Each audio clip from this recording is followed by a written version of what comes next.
রাজধানীতে আজ মৌসুমের সর্বনিম্ন 12.5 ডিগ্রি সেলসিয়াস তাপমাত্রা রেকর্ড করা হয়েছে।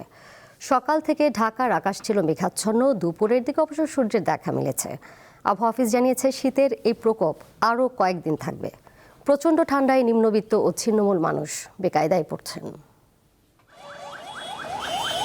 রাজধানীর ব্যস্ততম মিরপুর সড়কে শনিবার সকাল 10টার চিত্র এটি। অন্য সময় এখানে যানজট এড়াতে ট্রাফিক পুলিশকে হিমশিম খেতে হয়। ঘন কুয়াশা আর ঠান্ডার প্রভাব ঢাকার মহাসড়ক থেকে অলিতে গলিতে।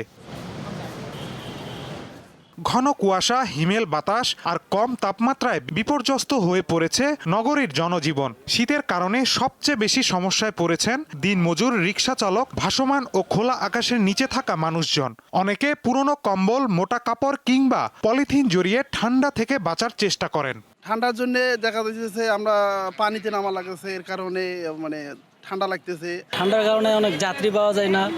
অনেকক্ষণ ধরে এখানে বসে আছি, এই বাতাসের কারণে যাত্রী সহজে উঠতে চায় না। ঠান্ডায় খুব কষ্ট হইতেছে, অন্য দিনে থাকে, এবারে ঠান্ডা বেশি এই দিন। যে পরিমাণে ঠান্ডা আমরা কিভাবে কি করব, দোকানদারি করতে কষ্ট হয়ে যাচ্ছে। যেমন পানিটা 24 ঘন্টা হাতাইতে হয়, এই ঠান্ডার ভিতরে যদি পানি হাতে আমরা অসুস্থ হয়ে যাই। আবহাওয়া অফিস জানিয়েছে উত্তরের শীতল বাতাসের প্রভাবে রাজধানী সহ দেশের বিভিন্ন অঞ্চলে ঠান্ডার তীব্রতা বেড়েছে। আজকে সর্বনিম্ন তাপমাত্রা হচ্ছে 12.5 ডিগ্রি এবং এটা এই মৌসুমের কিন্তু সর্বনিম্ন তাপমাত্রা ঢাকার জন্য।